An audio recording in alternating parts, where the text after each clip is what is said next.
I don't have much new to say about therapy itself. I'm staying the course with marriage counseling, and my wife and I both have begun individual counseling. It's an interesting experience and has given me an outlet. Individual counseling is a nice complement to marriage counseling. My wife's keeping her therapy appointments. She's journaling too. I'm surprised because journaling wasn't something she's ever really believed in. In marriage counseling, she said it's helping her reflect. Our daughter has begun play therapy. We're still in early stages. She's hesitant, but coming around to it. Once she gets going, though, you can't get the toys out of her hands. Oh, that's good to hear. It's reassuring seeing her in an environment where she's engaging and being more herself. It gives me hope that she'll be okay through everything. Play therapist has been discussing when best to involve my wife. Nothing's concrete yet. I also want to progress at a rate our daughter's comfortable and not force anything. I'm really proud of her. She's a major reason why I can't regret being with my wife. There are a lot of things I'd tell my younger self, but if I'd chosen a different path, then I wouldn't have my daughter. It's something I wouldn't change. I had a major challenge recently. It was my wife and my anniversary. Our anniversary always meant something to me. Even with her terrible work-life balance, we'd make an effort to make the occasion special. I felt a lot of conflicting emotions about our anniversary this year, mostly pain.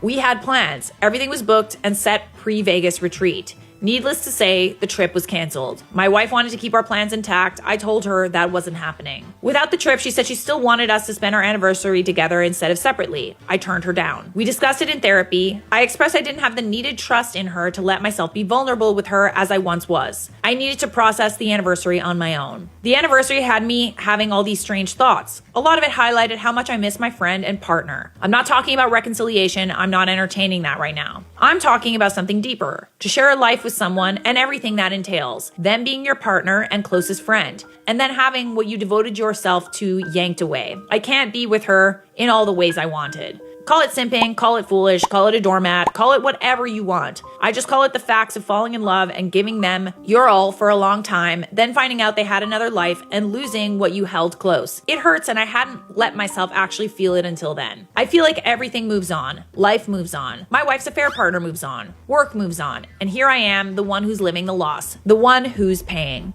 Ugh, you're breaking my heart right now, man. You're tugging at my strings. We're an interracial couple. My wife's Korean, we're both minorities, but my father-in-law and his side of the family wanted my wife to settle down with someone who's Korean. They're conservative in their beliefs. So I wasn't exactly welcomed, and we dealt with opposition from that angle. It was rough. Even at our wedding, my father-in-law was more a silent attendee. Because of my wife and father-in-law's strained relationship, she was firm that she didn't care about his approval. She rejected him walking her down the aisle, of course, which didn't help their relationship. My wife made her own choice, and I had nothing to do with it, but anger was thrown at me. My father-in-law took it as I influenced her against him. And his side of the family said my wife wasn't being a good daughter. Things with my father-in-law didn't mend until our daughter. He mellowed after becoming a grandpa and became receptive toward me. Despite our past, he's doting as a grandparent. My mother-in-law is a different story. She's always been welcoming and supportive of our relationship. Her support made a difference. She's been like a mother to me. I'm realizing more the rippling effects of an affair, how much it just takes and consumes, the different facets to the loss. I lost not only the life I chose, but also family and friends. Just keep losing. That's pretty much all there is to update about. Thank you to everyone for the support. Even if I couldn't respond, just know everything is much appreciated. It means a great deal. Honestly, this was very well written, and it really breaks my heart. Like, genuinely, I think it really encompasses what it's like, or at least a glimpse of what it's like to really go through an affair. And it really did feel like almost like journal entries. And even though this doesn't have like a happy ending per se, I feel like it does like teach people something. He didn't go back to her, but he wanted to work on it and he wanted to try. And even if that's all you can do, that's still better than nothing. Best of luck to you, OP. You seem like a really level-headed person, a very emotionally intelligent person, and I have no doubt whatever decision that you make will be the right one.